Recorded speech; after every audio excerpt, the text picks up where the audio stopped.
18 August 1948 গাজীপুরের কালীগঞ্জে জন্ম তার, যিনি হয়ে উঠেছিলেন বাংলা চলচ্চিত্রের মিয়া ভাই।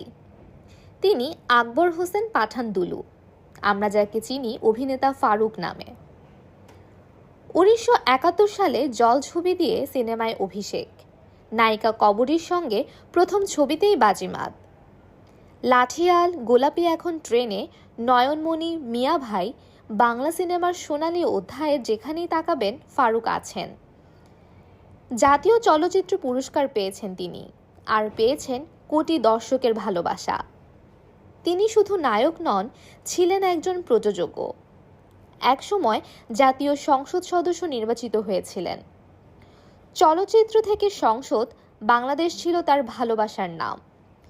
2023 সালের 15 মে সিঙ্গাপুরের মাউন্ট এলিজাবেথ হাসপাতালে চিরবিদায় নেন কিংবদন্তি ফারুক। এই গুণী অভিনেতার জন্মদিন আজ। শুভ জন্মদিন মিয়া ভাই।